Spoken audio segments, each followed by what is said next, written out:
ओम शांति। आज मीठे मीठे शिव बाबा ब्रह्मा बाबा के शरीर द्वारा कहते हैं, मीठे मीठे बच्चे, बाबा कहते हैं सदा संतुष्ट रहना है। बाबा कहते हैं आत्मा की संपत्ति क्या है।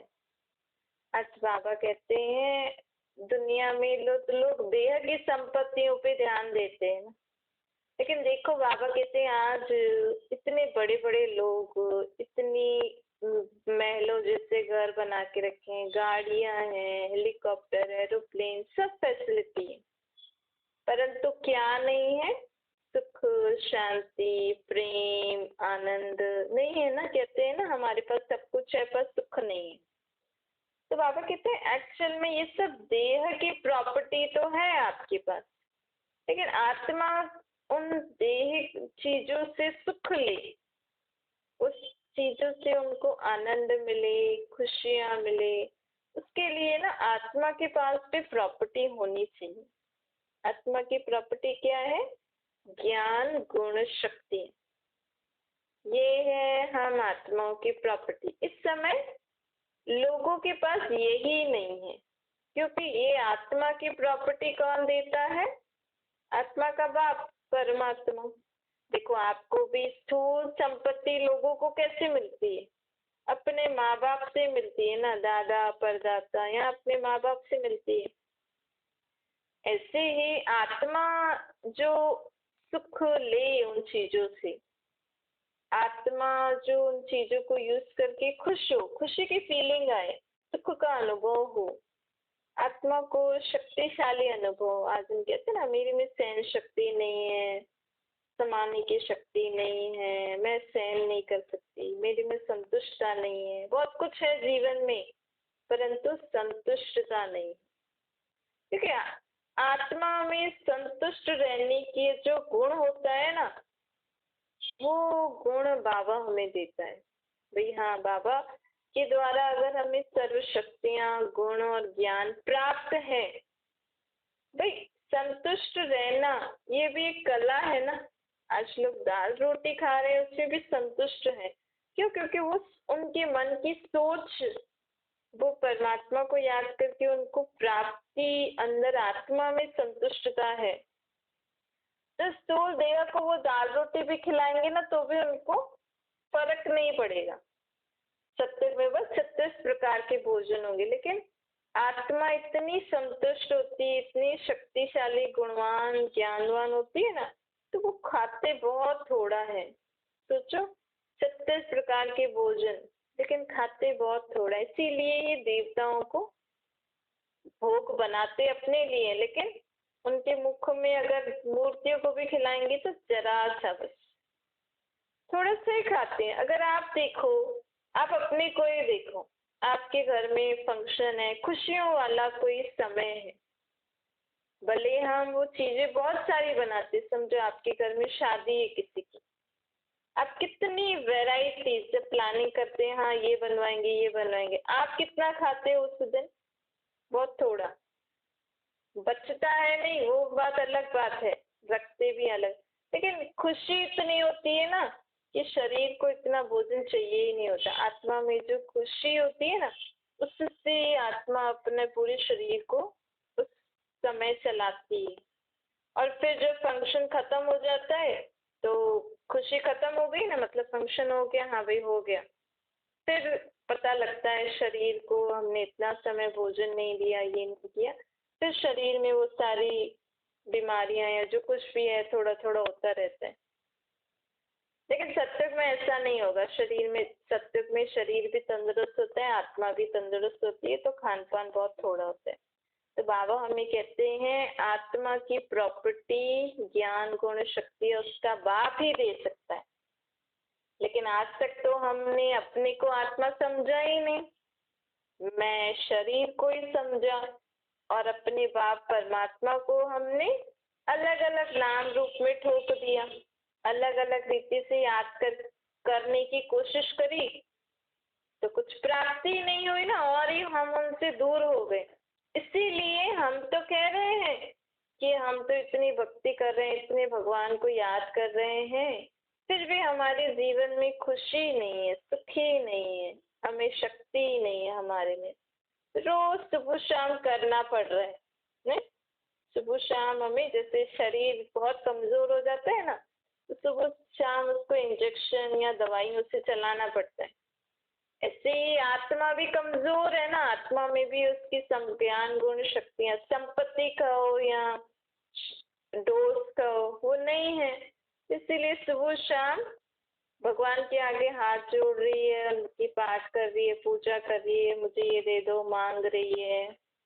लेकिन चलता कितने समय, सुबह को करो दिन तक खर्च हो जाता है, फिर कोई ना कोई बात होगी, दुखी परेशान, फिर शाम को करो फिर परेशान, फिर थोड़े समय बाद रात को तो वायुमंडल वैसे ही ऐसा खराब हो जाता है, फिर सुबह शाम ऐसे चल रहा है।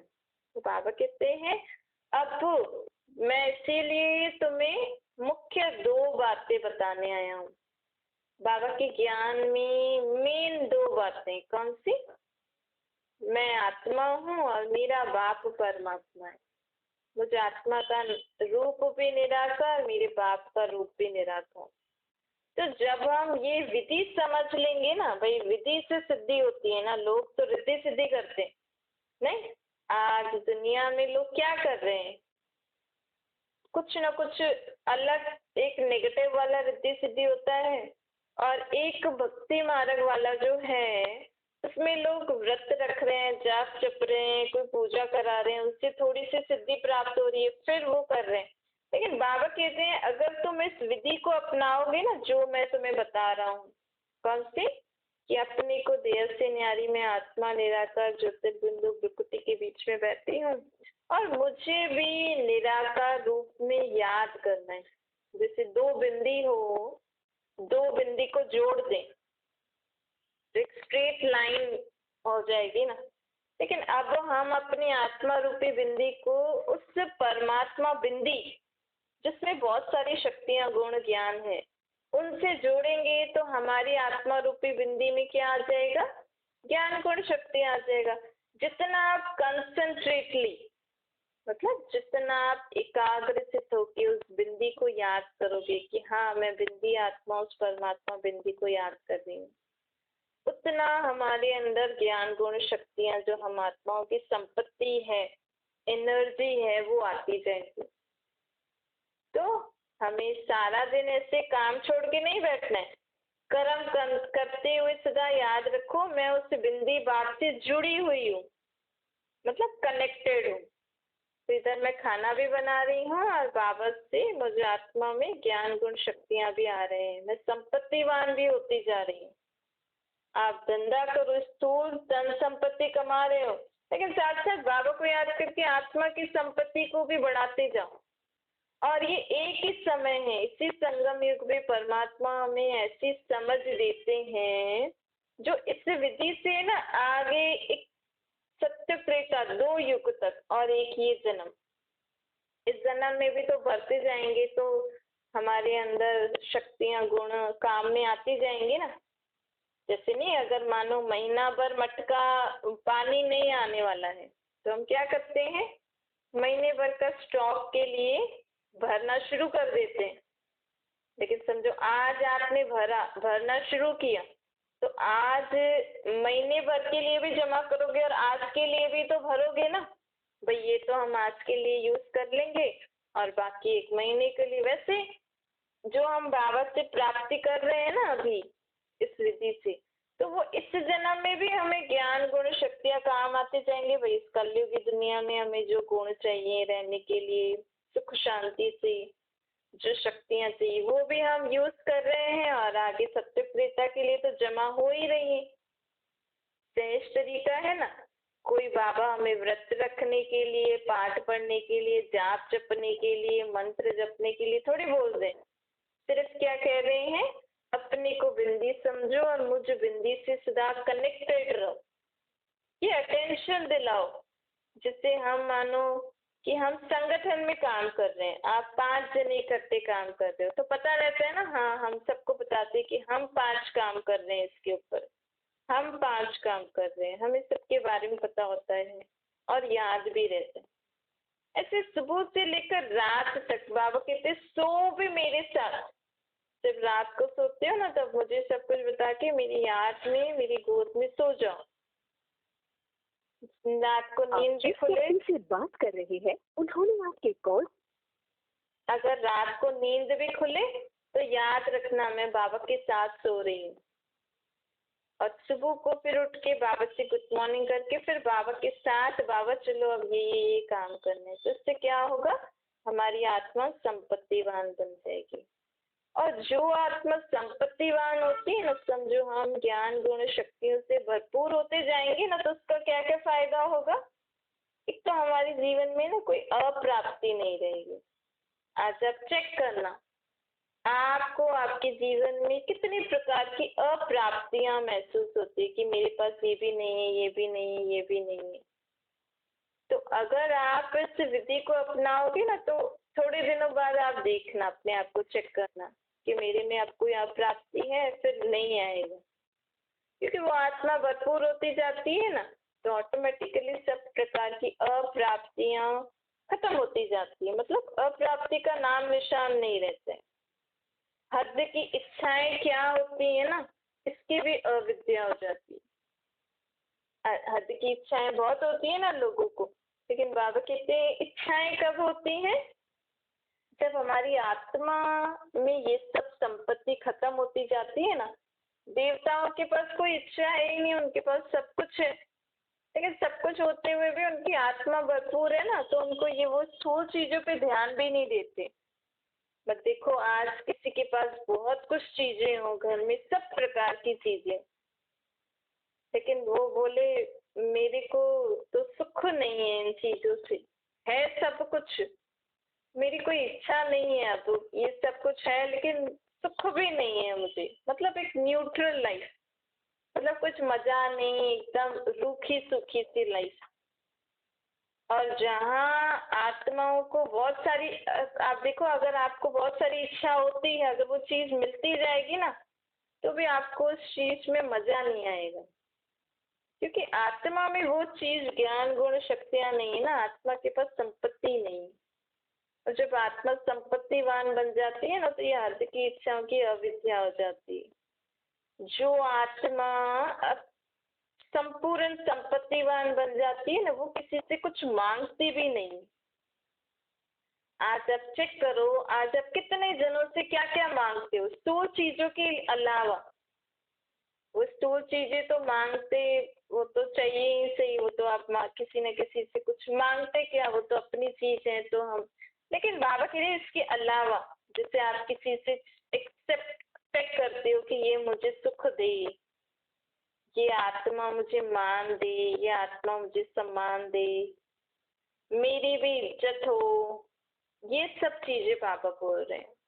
जो आत्मा में ये सब गुण शक्तियां आ जाते हैं ना, ज्ञान, वो आत्मा किसी से मांगती नहीं है कि मुझे प्रेम दो, मैं भी तो इंसान हूँ, मुझे तो शांति से रहने दो। बोलते हैं ना आजकल लोग ऐसे, मैं भी तो इंसान हूँ, मैं थक नहीं गई हूँ क्या। लेकिन जो इन ज्ञान गुण शक्तियों से संपन्न होते जाएंगे ना, जैसे जैसे हम आत्मा, तो हम अथक होके काम करेंगे।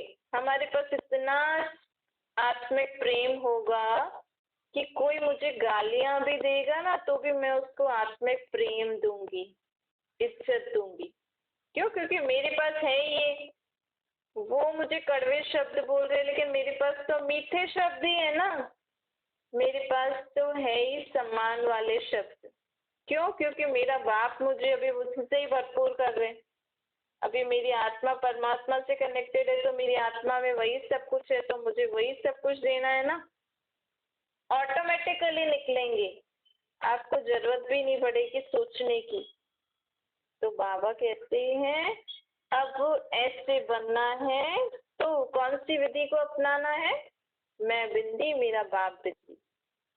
बाबा कहते हैं जो आत्मा ऐसे संपत्तिवान बन जाती है ना, वो अखंड सुख शांतिमय रहती है। मतलब उस आत्मा की सुख और शांति को कोई खंडित नहीं कर सकता है।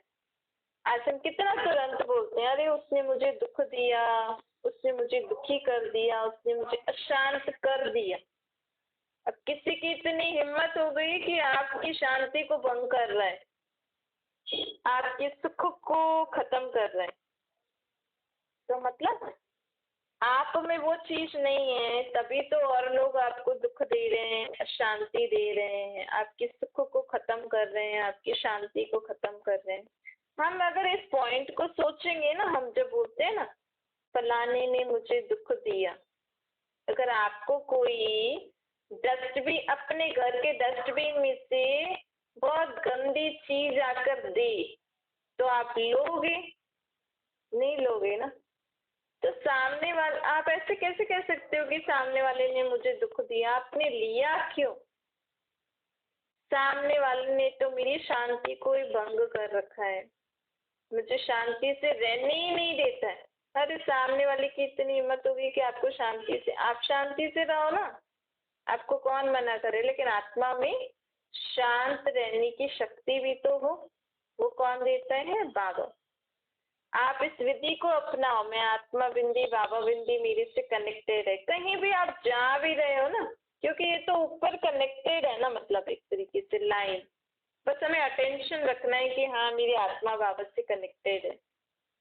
फिर आप चाहे घूमने जाओ या कुछ भी करो, किसी को क्या पता लग रहा है आप मन में क्या सोच रहे हो? एक सेकंड की तो अटेंशन देना तो सेकंड का काम है ना, हाँ बाबा मेरे साथ है,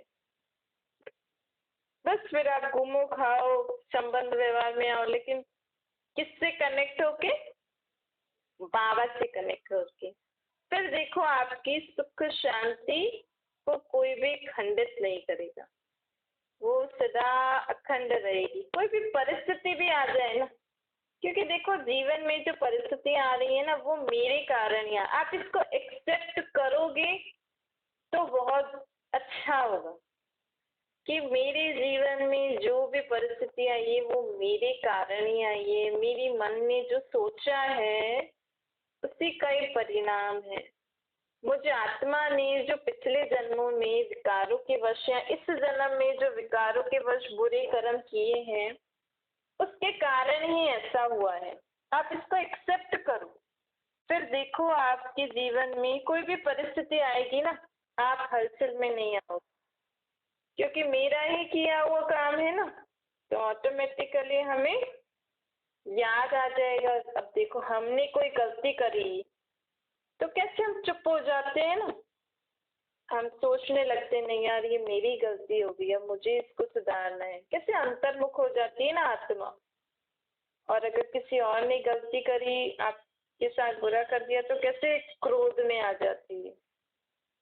लेकिन अगर हम ये एक्सेप्ट कर लें कि जो भी हो रहा है वो मेरे कारण ही हो रहा है, उसका सोल्यूशन भी मुझे ही निकालना है बाबा के साथ, क्योंकि बाबा आए इसीलिए इस कलयुगी दुख की दुनिया में मुझे सुख शांति में रहना है, तो सुख शांति के सागर से कनेक्ट तो रहना ही पड़ेगा ना, उनसे भी पूछना ही पड़ेगा कि भाई मैंने ये काम कर दिया है, अब ये बात हो गई है, पता नहीं कौन से जन्म में मैं क्या करके आई हूँ, अब मुझे क्या करना है जो मैं सुख शांति से रहूं। ऐसे मन ही मन में ना बाबा से बातें करो, बाबा ऐसी बात हो गई है, पता नहीं, तो बाबा को तो पता है ना, लेकिन बाबा को, परमात्मा को उन आत्माओं के लिए पता रहता है जो उनसे ऐसे मन ही मन में बात करते हैं, जो उनको सदा साथ रखते हैं।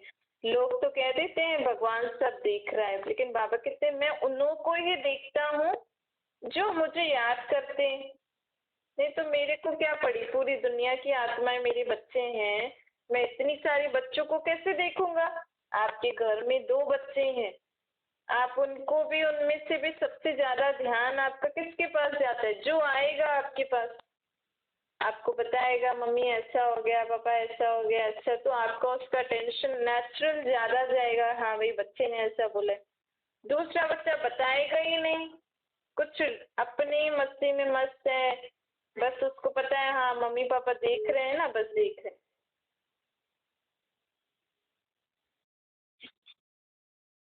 लेकिन मम्मी पापा देख रहे हैं, लेकिन मम्मी पापा को अंदर की बात थोड़ी पता है, उसके मन में क्या क्या चल रहा है, वो क्या क्या करके आता है। स्कूल में थोड़ी मम्मी पापा जाते हैं, या कहीं बाहर थोड़ी मम्मी पापा जा रहे हैं, बस मम्मी पापा तो बाहर से ही देखते हैं ना, हाँ भाई बच्चे की हेल्थ और ऐसा, अंदर क्या चल रहा है वो तो जब तक वो बताएगा नहीं कैसे पता लगेगा। इसलिए परमात्मा है तो सभी के पास, लेकिन परमात्मा की नजर किसके ऊपर रहती है? जो बच्चा सारा दिन घड़ी घड़ी बाबा को याद करके अपने मन की बातें बाबा को बताते रहेंगे तो बाबा भी उन आत्माओं की मदद करेंगे। तो अब सदा ये याद रखना कि मैं बाबा से कनेक्टेड हूँ, तभी बाबा मुझे देख सकते हैं, तभी बाबा मेरी मदद कर सकते हैं, तभी मैं आत्मा संपत्तिवान बन सकती हूँ। देखो अभी तक तो हमें स्थूल संपत्ति के लिए लोग भागते थे ना, लोग देखो अपनी स्थूल संपत्ति के लिए अपने माँ बाप को भी खत्म कर देते हैं, एक दूसरे से भी लड़ाई झगड़ा करके संपत्ति तो ले लेते हैं, समझो ले भी ली, लेकिन उस संपत्ति से आत्मा सुखी नहीं है, आत्मा को जीवन में सुख नहीं है, खुशियां नहीं है, दुख अशांति से कहते हैं ना, जब से ये घर बनाया है ना, जब से इतना महंगा है, तब से हमारे जीवन में दुखी दुख आ रहा है। क्यों? क्योंकि आत्मा की संपत्ति जो परमात्मा दे रहा है वो तो आपके पास है ही नहीं, और ही आपने दुनिया वालों की बदुआएं या बुरे शब्द ले लिए, तो आत्मा के पास सब नेगेटिव संपत्ति है। कौन सी? दुनियादारी वाली, जो आत्माओं के नेगेटिव विचार, नेगेटिव बातें, अब वो संपत्ति आपकी आत्मा में चढ़ी हुई है बुरी, जिसको हम काला धन कहते हैं, जो बुरा है, और आपने उन सबसे लड़ झगड़ के लिए संपत्ति वगैरह ले ली, लेकिन साथ में और क्या लिया? आत्मा ने बहुत ही नेगेटिव वाइब्रेशन भी ले ली। तो अगर हम बाबा से कनेक्ट होंगे ना, वैसे तो बाबा नहीं कहते लड़ाई झगड़ा करके ऐसे किसी से स्थूल संपत्ति लो, अगर हम बाबा से कनेक्ट होंगे तो बाबा हमें ऐसे करने भी नहीं देंगे। बाबा कहेंगे बच्चे दाल रोटी मिल रही है ना, मैं तुम्हारे साथ हूँ ना, सत्युग में तुम्हें आराम से संपत्ति मिल जाएगी। यहाँ पे तुम अपने को आत्मा समझ के मुझे याद करके ये वाली संपत्ति ले लो, क्योंकि मैं अभी ही आता हूँ, मैं अभी ही, परमात्मा हमें अपना परिचय देके ये संबंध जुड़वाते हैं। बाबा क्यों घड़ी घड़ी हमें बोल रहे हैं कि अपने को आत्मा समझो, मुझे निराकार रूप में बाप के संबंध से याद करो, क्योंकि वो परमात्मा बाप हम आत्माओं को वर्षा देने आए हैं। बाबा क्या यही वर्षा है? बाबा कहते हैं मैं हर 5000 साल में एक बार तुम आत्माओं को इसी रीति वर्षा देने आता हूँ, और इसी युग में मैं नहीं आता हूँ। देखो आपने सुना होगा ना, द्वापर युग से लोगों ने कितना तप किया, जाप पे, किसी शक्ति के लिए, किसी गुण के लिए, सुना है ना हमने, क्योंकि द्वापर कलयुग मेहनत का समय है, मेहनत करके आत्मा परमात्मा से ये संपत्ति लेती है, गुणों शक्तियों की और ज्ञान की, और अभी बाबा हमें फ्री में दे रहे हैं। सिर्फ क्या करना है? मैं कौन, मेरा कौन, मैं आत्मा, मेरा बाबा, सिर्फ इसको पहचानना है, इसको पहचानना है और हर सेकंड बाबा से कनेक्ट होके रहना है। तो हम आत्माएं सहज सर्व गुण सर्व शक्ति को प्राप्त कर लेंगे, और हम आत्माएं अपने जीवन में सदा क्या रहेंगे? संतुष्ट, खुद भी संतुष्ट रहेंगे, औरों को भी संतुष्टता ही देते रहेंगे, मतलब औरों को भी अपने शब्दों, कर्मों, संबंध, व्यवहार से संतुष्ट करते रहेंगे।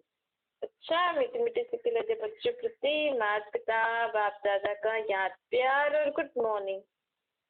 रूहानी बाप की हम सभी रूहानी बच्चों को नमस्ते, हमारी भी रूहानी माता पिता बाप दादा को याद प्यार गुड मॉर्निंग और नमस्ते। वरदान है संपन्नता द्वारा सदा संतुष्टता का अनुभव करने वाले संपत्तिवान बनो। बाबा कहते हैं स्व राज्य की संपत्ति है ज्ञान गुण शक्तियां।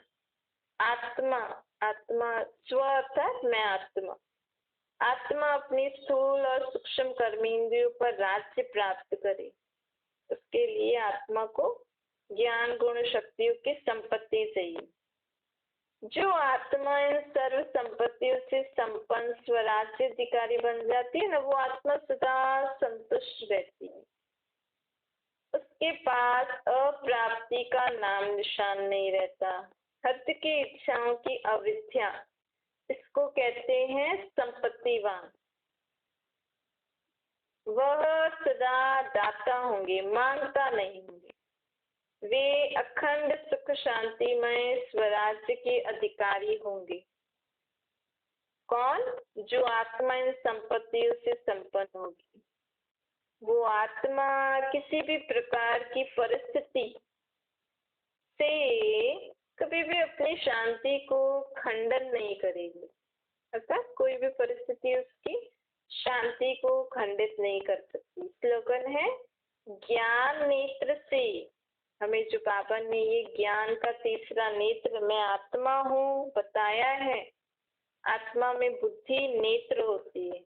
आत्मा की बुद्धि नेत्र है, सॉरी आत्मा का नेत्र बुद्धि है।